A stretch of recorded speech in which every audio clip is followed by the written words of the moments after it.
What is up guys, it's your boy Solheim here, back with another Dragonflight gold farming video. So today on stream we tested out a brand new gold farm, and I've been trying out a couple of them recently to try to find a farm that I deem worth doing at this point, because the prices of everything in the market has been going down a lot this reset.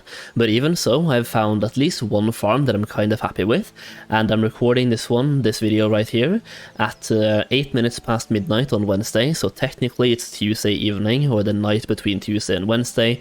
It's Wednesday morning, 8 minutes past midnight basically, and I'm going to try to get this video out on Wednesday if possible. I'm just going to record this, do some basic editing, and get this one out for you guys, Wednesday when I wake up. So hopefully this video right here and the farm itself will still be good, and I actually think it is. It's a very good farm itself, and I'm going to show you the farm, talk about the farm, because there's some basic setup you want to do for the farm itself, but you can get a lot of gold. And based on my testing so far, we made 58,000 gold in 1 hour, at least I think that's what it was, and I'm going to be playing some clips from the stream in the background. Before that though, I do want to show you the location of the farm, and before that I want to say a massive thank you to all of you guys who have been supporting me over here on YouTube and through my Dragonflight Gold Guide as well.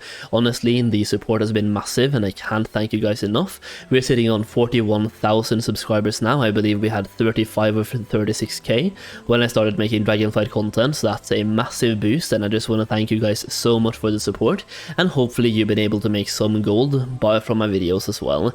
Also, if you haven't checked out my Dragonflight Gold Guide yet, that is another way to increase how much gold you're making in Dragonflight, and it's currently a 170 pages long PDF document for gold making, with several updates coming and one update pending as well that will be coming out very soon that I'm working on, based on what we currently know and what gold farms and gold making methods we currently have active in Dragonflight right now that hasn't been nerfed basically.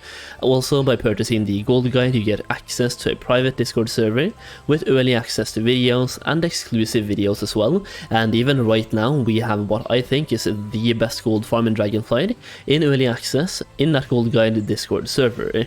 So if you want to check that out, the link will be down below. I've also gathered some feedback from people that have purchased the guide, so you can see what they have to say about it over here on the screen as well, if you want some external feedback from the guide itself and from people who have purchased it, and see if they're happy or not with their purchase. Either way, the link will be down below, and by using the code Solheim you will get it for half price. Now let's move into the location of the farm and how to do the farm itself. So first of all, the location is right here in the Azure span, exactly where I'm standing right now, so you can just make a mark like this and you fly to this location.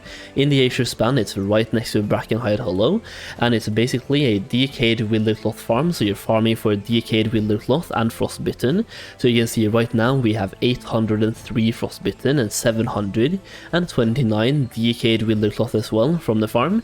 And basically you can see you're getting 50-50, roughly 50-50, a little bit more frostbitten for some reason and some decayed as well at the same time, and you're getting quite a few different items from the farm itself.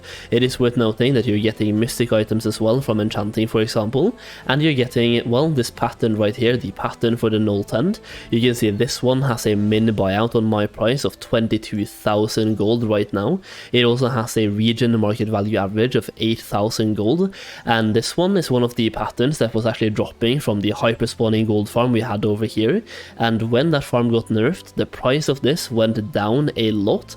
But then actually when the price was low while people were farming, and then when the farm got nerfed the price actually skyrocketed again. So now it's actually worth farming for, and it's worth selling, and it's selling for a pretty high price quite often, at least on my server, and I'm playing on a low pop server, so if you're playing on a high pop server this one should be having a better sell rate for you as well. Either way, let me show you how the farm works as well while we're talking about the farm itself.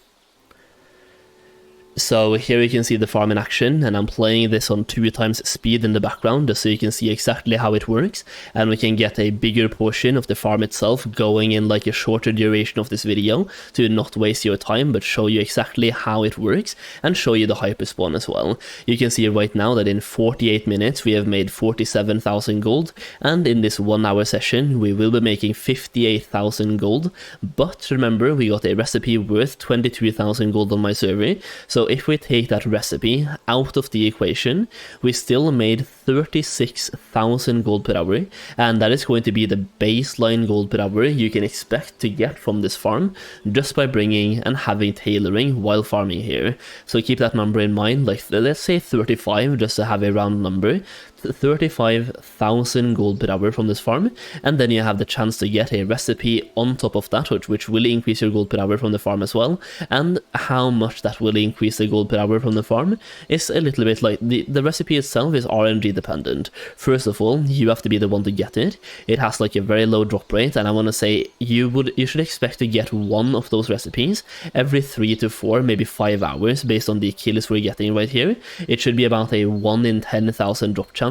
So actually, like, yeah, every 2.5 hours on average you should be getting one of those recipes dropping, and then it's a question of, do you get the leatherworking one or do you get the tailoring one, and how much gold is it selling for on your server.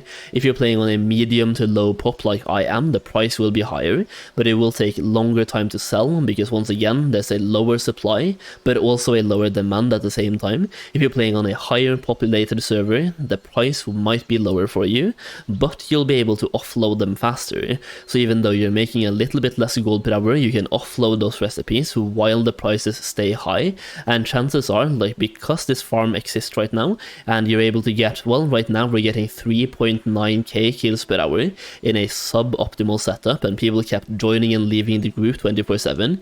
We were down to 5 people once, and we had to like completely rebuild one of the groups, which does take out a little bit of the gold per hour, or the kills per hour, and the gold per hour for that matter.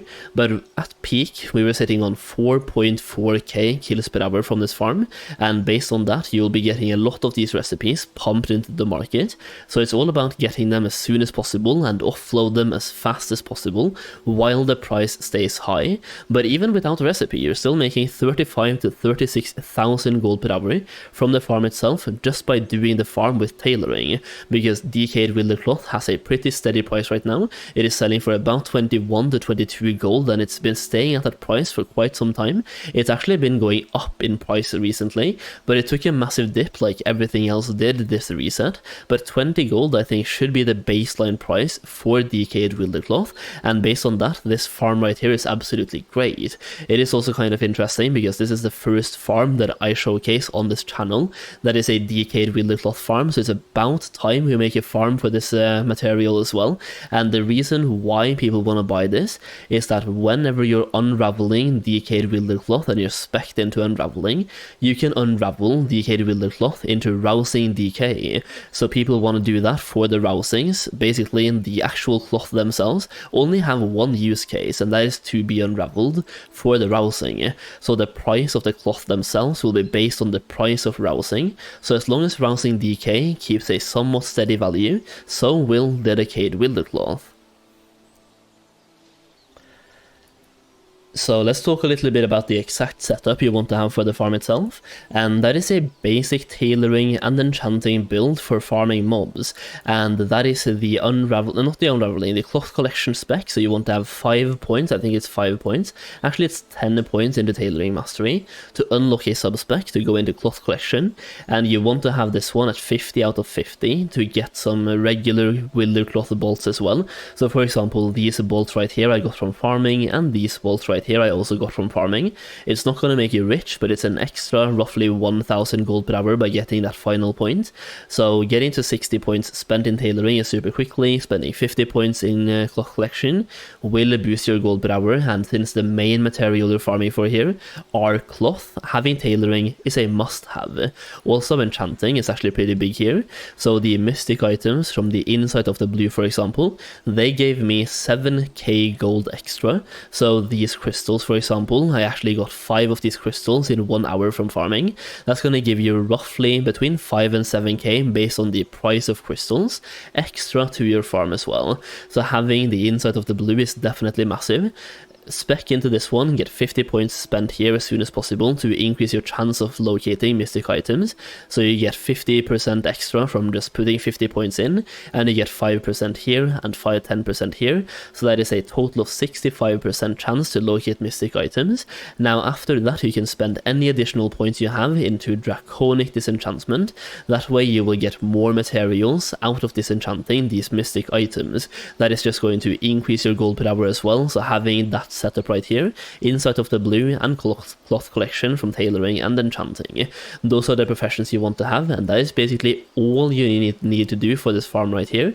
It's a 2x4 farm, so you also want to have a group of 4 people. You want to have 2 groups of 4 people, so if you have to make it yourself, make a group of 5 people, make one person leader, then leave the group yourself. That way they will stay on your shard and you can then make the second group. It is super simple to set up. It's probably one of the best gold farms in Dragonflight right now, especially considering the gold per hour you're currently making, plus the fact that you can get that recipe that I just showed you, and the fact that it's super simple to set up. There are some farms out there where you can make more gold, but they require a hefty amount of knowledge points into different professions, like skinning for example can produce a lot of gold, but requires you to do 5 weeks of weekly quests, or 150 hours of grinding, so it's kind of up to you, but this one right here, super easy, super good, and definitely worth checking out. Hopefully you enjoyed the video though. If you did, please consider dropping a like down below, and consider subscribing to the channel for more Dragonflight content. Thank you so much for watching, and I'll see you again very soon.